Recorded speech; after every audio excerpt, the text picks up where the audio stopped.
रुक्मिणी ही रमा गौरा शंकर यांना सोडून गेली आणि गौरा शंकर रमा आईविना पोरकी झाली.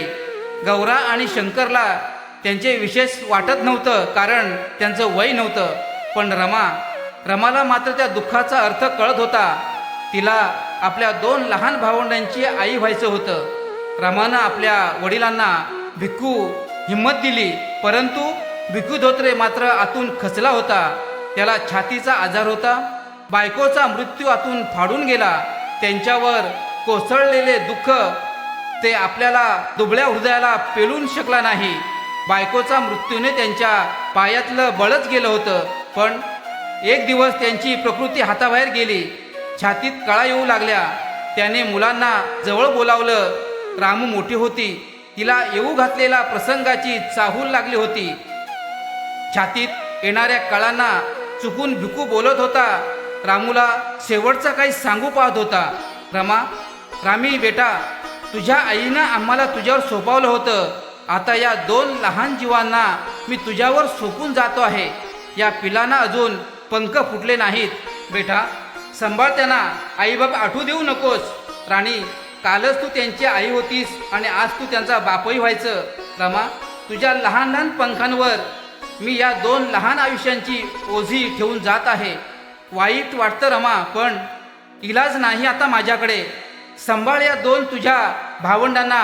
आता तूच त्यांची आई आणि तूच त्यांचा बाप. आता तूच त्यांची आई आणि तूच त्यांचा बाप.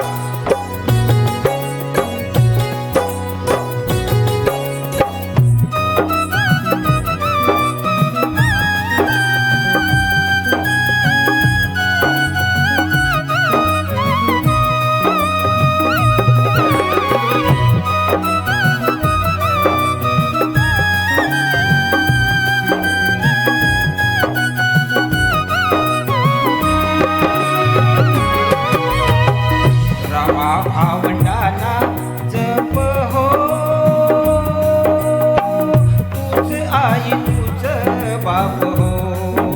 हो, रमा भावंडाना जप हो,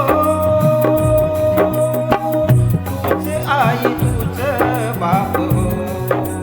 हो, रमा भावंडाना जप हो.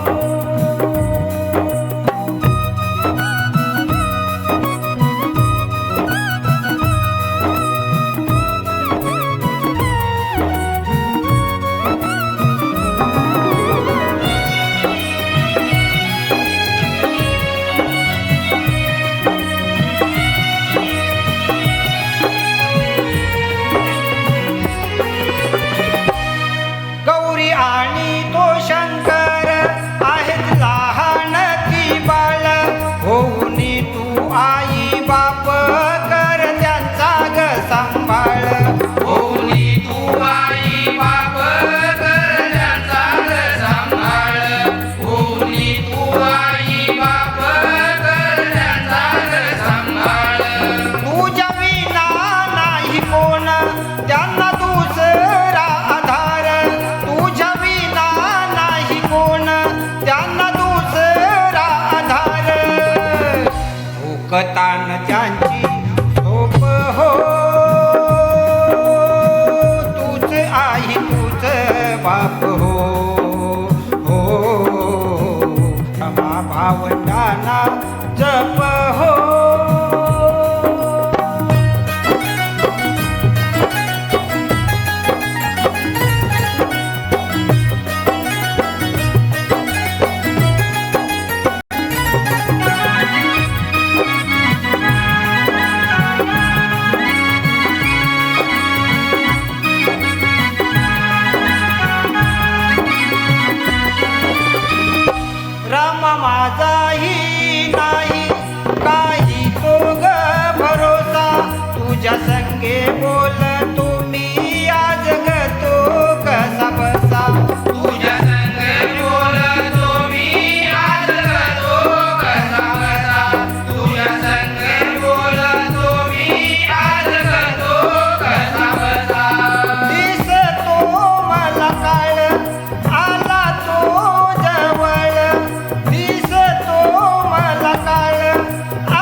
केली मला ती थाप हो.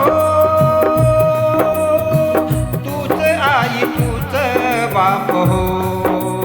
हो रमा भावंडांना जप हो.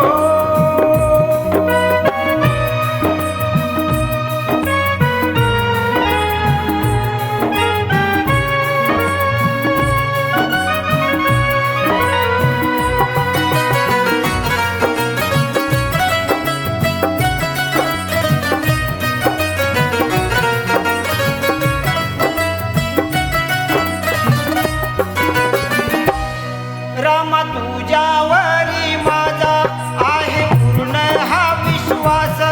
म्हणून सुखाने संजय घेई शेवटचा श्वास. म्हणून सुखाने संजय घेई शेवटचा श्वास. म्हणून सुखाने संजय घेई शेवटचा श्वास. रामा माझी तू ग गुणी तू ग आहेस शहाणी. राम माझी तू ग गुणी तू ग आहेस शहाणी. कर बापाला माप हो. तूच आई तूच बाप हो.